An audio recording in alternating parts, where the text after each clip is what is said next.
Jangan dengerin aku, geng. Assalamualaikum warahmatullahi wabarakatuh. Waalaikumsalam. Saya sekaliannya akan menjelaskan mengenai deadlock.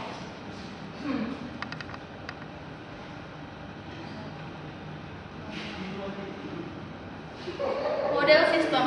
Setiap tipe sumber daya S1 mempunyai beberapa anggota WI. Setiap proses yang menggunakan sumber daya menjalankan urutan operasi. Ada meminta atau request meminta sumber daya, memakai sumber daya, melepaskan sumber daya. Di sini ada karakteristik dari deadlock. Di sini ada kondisi yang diperlukan, ada mutual exclusion, genggam dan tunggu, non-preemption, menunggu secara sirkular.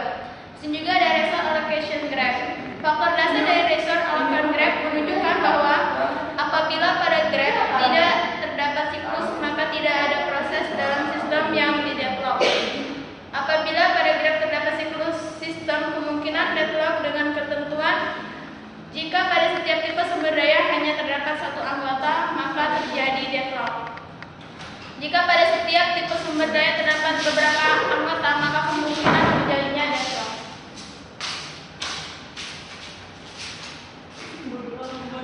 Di sini ada metode menangani deadlock. Ada tiga metode.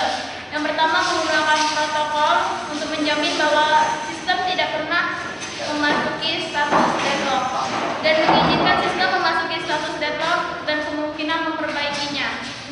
Mengabaikan permasalahan dan seakan-akan deadlock tidak pernah terjadi pada sistem.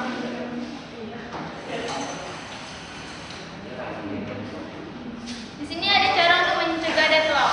Yang pertama mencegah mutual exclusion, mencegah hold and wait, mencegah non-preemption, mencegah kondisi menunggu sirkular.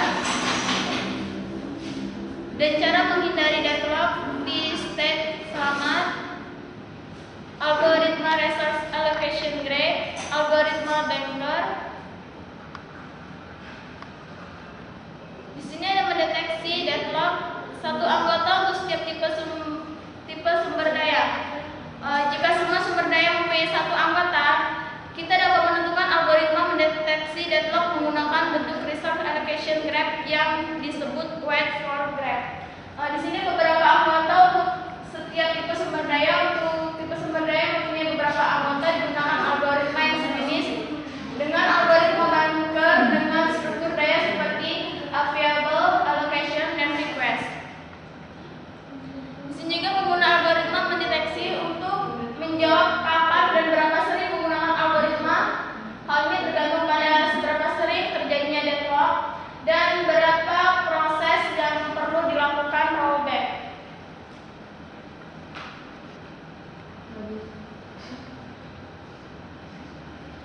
Di sini ada perbaikan dari deadlock, terminasi proses. Untuk memperbaiki deadlock dengan terminasi proses dapat digunakan dua metode. Yang pertama menghentikan abort semua proses yang di deadlock.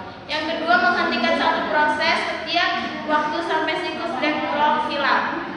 Sini ada menunda sumber daya. Ada tiga hal yang kita perlu perhatikan. Yang pertama, pilihlah korban yang mempunyai biaya minimal dan melakukan rollback, yaitu memulai kembali proses pada state yang selamat.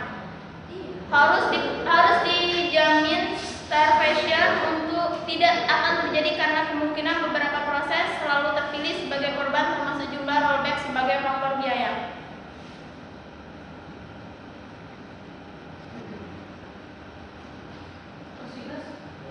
Di sini ada metode kombinasi menangani deadlock. Untuk menangani deadlock ini kita perlu tiga algoritma dasar, yaitu mencegah deadlock, menghindari deadlock, dan mendeteksi deadlock. Kombinasi ketiga